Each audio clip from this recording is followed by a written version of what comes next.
Hey everyone, welcome to This Explainer. Today, we're doing something a bit different. We are opening up the Ultimate Manager's Manual for running a highly successful, thriving dairy farm. We're going to completely bypass the high-level theory and get straight into the practical, actionable blueprint that keeps a modern farm operating like a well-oiled machine. Picture this. You're lacing up your boots, stepping out as the manager of a dairy farm. Just imagine the sheer logistics of it for a second. How do you effectively manage a 100-cow dairy herd every single day? You are juggling hundreds of variables at once. Feed quality, milk production, sudden illnesses, long-term breeding strategies. The truth is, success at this scale absolutely requires strictly organized mental frameworks. There is literally no room for guesswork out here. So, what's in this manual? We've got 4 main pillars today. Number 1, identification. Number 2, feeding. 3 is health, and 4, culling. Let's just dive right in. All right, starting with pillar number 1, identification, or really just knowing your herd. There is a golden rule in farm management, right? You absolutely cannot manage, track, or improve what you can't identify. Now, you might think you can just recognize your cows by how they look. And sure, natural markings like specific breed colors or, unique spots, that's a decent starting point.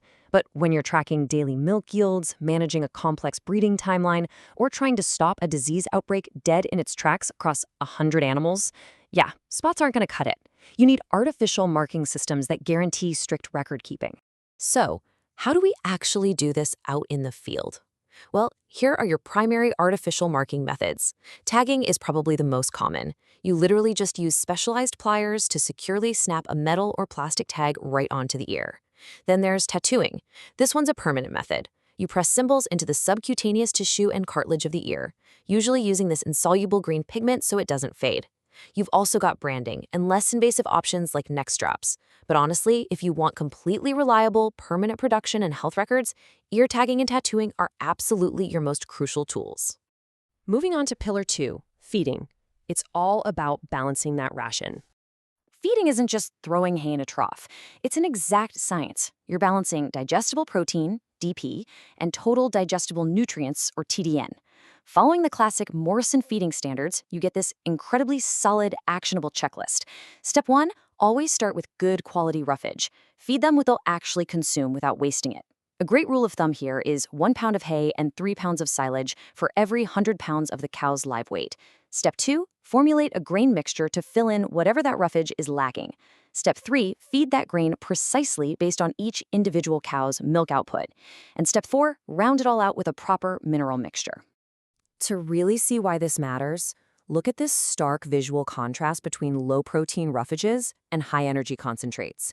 You've got rice straw sitting at a measly 0.6% digestible protein and 41.5% TDN. But then look at soybean meal, a massive 32.5% digestible protein and 72.5% TDN. I mean, it's basically the bodybuilder's protein shake of the dairy world. As a manager, your job is mixing and matching these ingredients based on cost and availability to hit those Morrison standards for your specific herd. Oh, and don't forget the finish line. Always add 1% common salt, 1% bone meal, and 1% microminerals to the concentrate. That is how you build a complete, powerful fuel source. Okay, pillar number 3, health, prevention and welfare. Look, protecting your living investments means being incredibly proactive, because prevention is always, and I mean always, cheaper and way more effective than reactive treatments. Let's look at the critical first 6 months of a calf's life. This timeline right here, it's completely non-negotiable if you want to prevent a catastrophic outbreak. At 3 months, they receive an intramuscular rabies vaccine. At 4 months, a subcutaneous injection for black quarter. Fast forward to 6 months, and they need their subcutaneous vaccines for anthrax, foot and mouth disease, and hemorrhagic septicemia. Sticking strictly to this exact schedule is quite literally how you secure the future of your farm. But health isn't just about viruses and diseases, right? It's also about physical farm safety.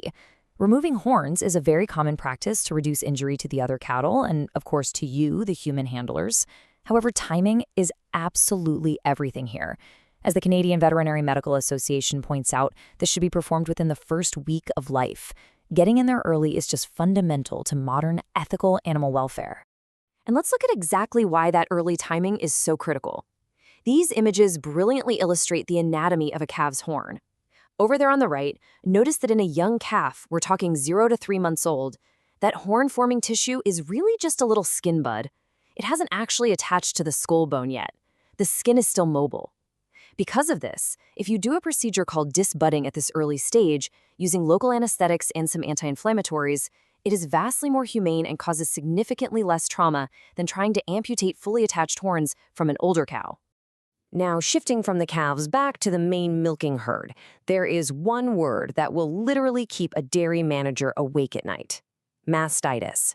Simply put, this is an inflammation of the mammary gland, usually triggered by bacterial heavyweights like streptococcus or staphylococcus. It completely alters the physical and chemical properties of the milk. We're talking about a severe operational threat here. It can absolutely ruin your milk quality and severely slash your overall production yields. Because mastitis spreads like wildfire, you need an actionable, daily diagnostic tool right there in the milking parlor. Enter the strip cup test. It's super simple, but highly effective. Step 1. Wash the udder with warm water to stimulate milk letdown and ensure everything's hygienic. Step 2.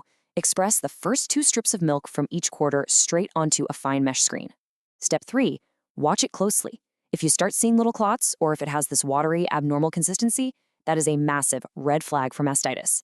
Catching that early is the only way to prevent it from spreading to healthy quarters or other cows.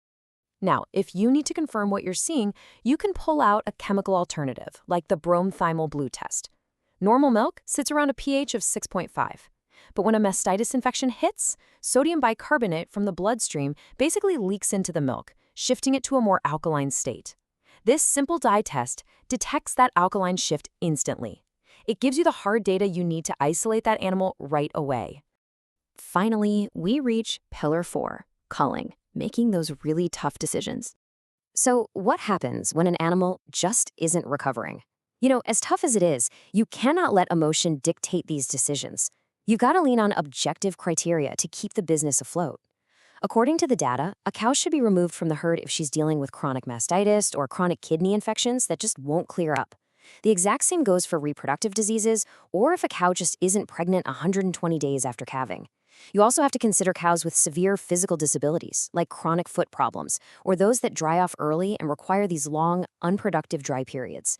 Keeping chronically ill or unproductive cows around, it simply drains the feed, time, and medical supplies that absolutely need to be going to your healthy, producing herd.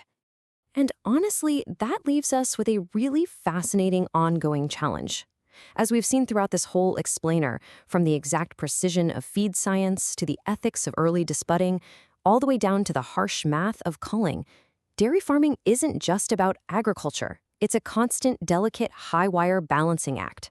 How do you balance the strict economic realities of farm management with an uncompromising commitment to animal welfare?